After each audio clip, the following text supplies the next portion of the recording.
मी आपल्या सर्व किल्ले शिवराळी जुन्नर शिवभूमीच्या माझ्या शेतकरी बंधू भगिनींना आणि विशेष म्हणजे आदिवासी बांधवांना मागच्या काही दिवसांपासून ज्या पद्धतीने 2022 मध्ये एमओयू झाला अदानी बरोबर आणि त्या एमओयू बरोबर काही पत्रीवर खाली आले आणि ही गोष्ट मला आताच्या 15 दिवसापूर्वी 3 आठवड्यापूर्वी काहीतरी समजले. ते पण मला ज्यावेळेस चर्चा चालू झाली तेव्हा समजली. मला खरं तर माझ्या माहितीप्रमाणे अमोल कोल्हे साहेब असतील किंवा मी असेल आमच्याशी असं कुठल्या पद्धतीचा समन्वय प्रशासनाकडून झालेला नाही आणि त्या अनुषंगाने पहिलं विरोधाचं पत्र मी लेखी स्वरूपाचं आदरणीय जिल्हाधिकारी कार्यालयाला त्याच वेळा पाठवलेलं आहे आणि तातडीने मला प्रशासनावर पाठवा, आम्हाला या सगळ्या गोष्टी समजून घ्यायच्या आहेत म्हणून आदिवासी बांधवांना संरक्षण असावं, कशा पद्धतीने हा प्रोजेक्ट आहे किंवा काय भूमिका आहे शासनाची. कारण हे अननोन आहे, प्रत्येक जणांच्या वेगवेगळ्या चर्चा होत्या. काय लोकांनी राजकीय व्यवस्थेचा विचार करून त्या आंदोलनाला छेडायचा प्रयत्न केला, परंतु तसा विषय नाही. हा विषय असा आहे की आपल्या एकजुटीचा विचार करून आपण पुढे जायला पाहिजे. ज्या वेळेला हे विरोधाचं पत्र मी लेखी दिलं ते व्हायरल झालं, त्यानंतर मी बैठक वरती लावली आजनवळ ठिकाणी. काही लोकांना, तरुणांना, आदिवासी बांधवांना पेरून ठेवण्यात आलं की माझी तुम्हाला पहिल्यांदा भेटले, तर तसं नाहीये. विषय असा आहे की प्रचलित असलेले खासदार, विद्यमान आमदार या भूमिकेशी सरकार संलग्नतेने तातडीने चर्चा करणं अपेक्षित असतं आणि तोच विषय मीटिंगमध्ये वरती जातो.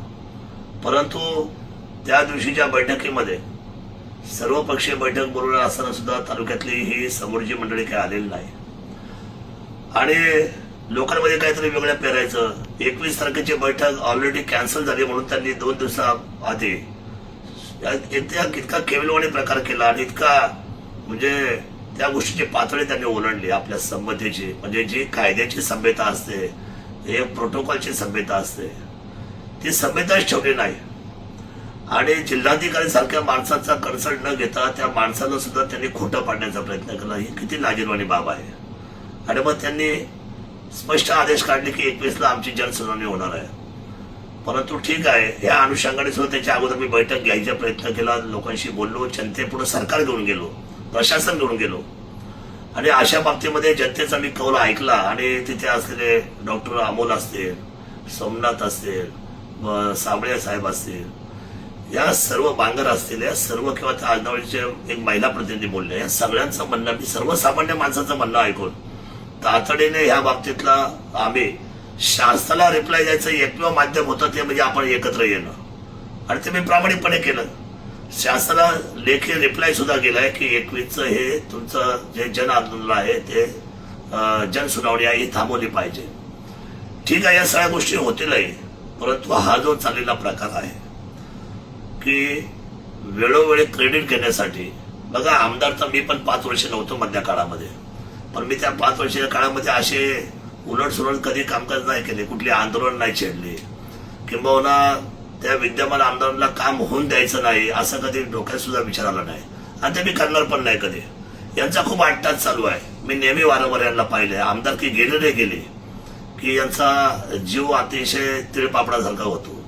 पण ही आमदारकी सर्वसामान्याची. तुम्ही मला किती प्रयत्न केला बदनाम करायचा, पण मी आपल्याला सांगतो माझी जनता हा माझा विश्वास आहे आणि जनतेचा माझ्यावरचा विश्वास अपारंपरिक आहे. त्याचं कारण सांगतो. 2009ला सुद्धा तुमच्या कुटुंबाने माझ्यासोबत निवडणूक लढायचा प्रयत्न केला, माझी ऐनवेळ तिकीट कापली, पण त्यावेळेला सुद्धा माझी फार उंचीवरची लढाई होती. लोकांनी मान्य केलं होतं शरददादा असते तर निवडणूक जिंकले असते. पण ठीक आहे, 9ला लढता नाही आलं. त्यावेळेला माझ्यावर राजकीय डाव करण्यात आला. एकत्र येऊन त्या दोन्ही वरच्या बड्या मंडळीने 2 पक्षाचे माझी तिकीट कापली, पण मी थांबलो नाही. 2014ला माझं 6व्या नंबरचं बटन जनतेने दाबलं. जनता खूप हुशार आहे. तुम्ही कितीही असे वेगळे प्रयोग जरी केले, आता या कालच्या निवडणुकीमध्ये 2 खोटे शरद सोनवणे आणले, विविध असलेल्या गोष्टी तुम्ही लोकांबरोबर मांडण्याचा प्रयत्न केला, विविध व्हिडिओ पाठवायचा प्रयत्न केला, मला बदनाम करायचा प्रयत्न केला. त्याच्यानंतर 9व्या नंबरचं बटन दाबलं, रिक्षाचा अपक्ष. मी राजकीय नाही म्हणत, त्याचं कारण असं सांगतो तुम्हाला. काय चाललंय या तालुक्यामध्ये? हा तालुका शिवरायांचा तालुका, हा तालुका वारकऱ्यांचा तालुका, हा तालुका कष्टकऱ्यांचा तालुका.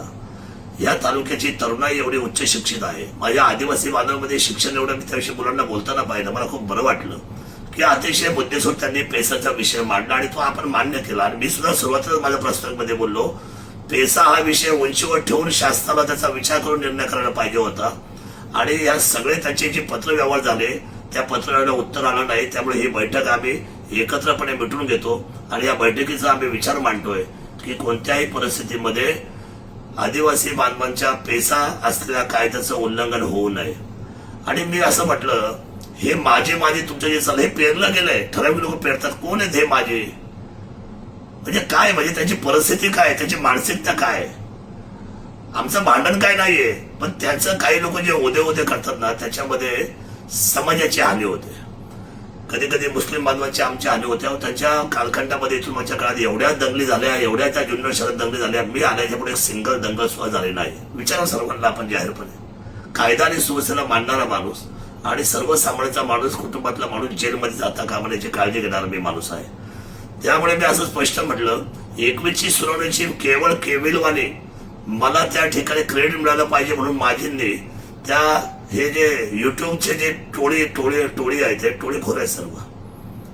ह्या लोकांना असं वाटतं की तुम्ही पत्रकार नाही, पत्रकार हे नाव सुद्धा तुमच्या समोर लावू नका, पत्रकार या शब्दाला तुम्ही बदनाम करू नका, तुम्ही सगळे टोळी खंडेखोर आहात.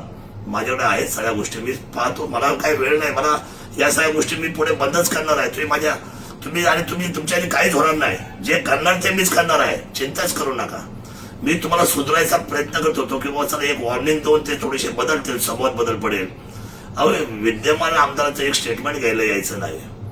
आणि हे सर्व तुम्ही पॅकेज घेऊन बातम्या पेरायच्या एखाद्या माणसांबद्दल, हे किती चांगलं आहे. काय बोललो होतो त्याविषयी मी, ज्या अर्थी 21ची सुनावणी जी आहे, बैठक आहे, ही रद्द करण्याचा ज्या पद्धतीने यांनी जो विग्रह आणि ह्या माझ्या आमदारांनी मिळून जो काही एकत्र घाट घालून ती काही बातमी प्रसारित केली, त्याचा आधार काय आहे? आपण जिल्हाधिकाऱ्याशी बोललात, त्यांना विश्वासात घेतला की साहेब ही बातमी करतो, ही गोष्ट खरी आहे का? काय नाही, मनाचा कारभार. का तर त्यांना प्रेझेंट करायचा प्रयत्न, किती करणार प्रेझेंट? त्यांना प्रेझेंट करून त्यांना विचारतो कोण? कुठं जनमानसांमध्ये ते आहे? खोटं वागणं, नाटक करणं. मी काय बोललो होतो, म्हटलं ह्या लोकसभेचे खासदार जिवंत आहेत, आमदार जिवंत आहेत. ही दोन माणसं जी आताच्या सद्यस्थितीमध्ये असताना ह्या दोन लोकांना शासकीय प्रोटोकॉल बांधत ठेवून, विद्यमान बांधत ठेवून माझीला विचारलं जाईल, त्यांना विचारून त्यांच्या निरोप येईल असं आपलं म्हणणं आहे का? आणि त्याचा सुद्धा पोबारा आदरणीय खासदार साहेबांच्या विरुद्ध करायचा ही लोक टोळीखोर लोक करतात. पण काय नाही, हा सूर्य हा जयद्रथ आहे. कामाची पद्धत, विकास कामाच्या पद्धतीमध्ये मी नेहमी उंचीवर कानो होतो, आज आणि उद्या राहणार आहे. आता मी हे ज्या सगळ्या गोष्टी, आदिवासी बांधव हा माझा हृदयातलं स्थान आहे. मला त्याच्यासाठी मी काय करतो हे मला सांगायची, बोलायची अर्थपणे कधी वेळ आलेला नाही. मी पहिल्यांदा मोफत सामुदायिक विवाहासमुळे त्याच्या दरवाजात घेऊन जाणारा आणि करणारा आणि बादली उचलून लोकांना जेवायला वाढणारा कार्यकर्ता आहे. मी कालही जमिनीवर होतो, आज आणि उद्या राहील. ठीक आहे, 21च्या आधी आमचा प्रयत्न राहील की आदरणीय कलेक्टर साहेबांना विनंती करून की हे जे आपलं आंदोलन जे आहे, म्हणजे जनसुनावणी जी आहे, ते आपण लोकांच्या भावना लक्षात घेऊन जे आम्ही लेखी तुम्हाला कळवलं त्याचा आदर करून, कोल्हे साहेबांशी पण मी बोलतोय, आज उद्या बोलेल आणि कलेक्टर साहेबांशी पण बोलेल. नैतिकतेपासून, जनतेपासून आम्ही लांब नाही. पण हे जे चाललं आहे की तालुक्याला बदनाम करायचं काम, आणि मी आपल्याला स्पेशली सांगतो, मी बोलतो कमी आणि काम जास्त करणार माणूस आहे. मला काही हिशोब चुकवायचे, मी भर चौकात ते चुकवणार. आणि मी असं चुकवतो की मी त्यावेळेला विचारच करत नाही की, आणि मला गरज लागत नाही की ह्या कार्यकर्त्यांनी माझ्यासाठी पुढे यावं. मी स्वतः लढाई करतो. ती लढाई एकदा मी आर पाडची, भर चौकामध्ये 100% केल्याशिवाय राहणार नाही. त्याचं कारण आहे की त्यांना सुद्धा आयुष्याची आदल घडेल. आणि लवकरच मी जे बोलतो तेच करतो. बाकीच्या अनेक विषय आहेत, त्या विषयावर मी नंतर बोलेन. विकास ही असलेली जुन्नर तालुक्याच्या उंचीवरची भूमिका आहे, ती मी साकारणारच आहे. आता वर्ष 1.5 वर्षामध्ये बऱ्याचशा अडचणी शासन सामोरं गेलंय, वेगवेगळ्या अडचणीला सामोरं गेलंय, ठीक आहे. पण अजून इथं पुढच्या कालखंडामध्ये असा पद्धतीची भूमिका विकासाची उभी राहणार आहे की ज्याच्यामध्ये हा तालुका अव्वल स्थानावर राहील. मी पुन्हा एकदा विनम्रपणे आदरणीय जिल्हाधिकारी दुडी साहेबांना विनंती करेन की 21 तारखेची जी आपली जनसुनावणी आहे ती माझ्या आदिवासी बांधवांचा विचार लक्षात घेऊन ती आपण रद्द करावी आणि तालुक्यातल्या जनतेने अतिशय विश्वासाने जी आमदारकी माझ्या खांद्यावर दिलेली आहे, तुम्ही चिंता करू नका. मी आपल्या सदैव व्यवस्थेचा विचार करणारा कार्यकर्ता आहे. आमदारकी माझ्या कधी डोक्यात गेली नाही आणि ती जाणार सुद्धा नाही. पण या टोळीखोरांना सुद्धा थांबवलं जाईल आणि त्यांना चाल देणाऱ्या चुकीच्या माणसाला, जो माणूस आज रोज लोकांच्या घरात भांडणं लावतो, गावात भांडणं लावतो, समाजात भांडणं लावतो, त्यांचा उद्योगच आहे त्यांच्या कुटुंबाचा, उत्तर असं कडक देईल का त्यांच्या पुढच्या 7 पिढ्या सुद्धा विसरणार नाही आणि भर चौकात. ही माझी खात्री आहे. छत्रपती शिवरायांच्या भूमीला बदनाम करायचा कोण प्रयत्न करत असेल तर त्यांना हा माझा इशारा राहील. कारण शिवरायांच्या पुढे कोणच नाही. माझ्या आदिवासी बांधवांच्या अस्मितेशिवाय माझ्या तालुक्याला गती नाही. माझ्या आदिवासी बांधवांची अस्मिता आणि त्यांचं संरक्षण करणं ही माझी जबाबदारी राहील. मी थोडंसं आता शॉर्टमध्ये बोलून हा माझा व्हिडिओ थांबवतो आणि मी चिंता करू नका. पाण्याचं प्रमाण, पावसाचं प्रमाण चांगलं आहे. धरणं आता जवळजवळ काठोकाठ भरण्यात आलेली आहे. बरेचसे प्रश्न आहेत, त्या प्रश्नावर आता हळूहळू आपण पुढे जाऊ. आपल्या सर्वांना मनापासून कालच्या 15 ऑगस्टला तर मी येऊन शुभेच्छा दिलेल्याच आहे. पण सर्वांनी आपली स्वतःची काळजी घ्या. विशेष म्हणजे मोटरसायकलवर जो आमचा आदिवासी भाग वरून खाली प्रवास करतो त्याने थोडंसं जपून प्रवास करा.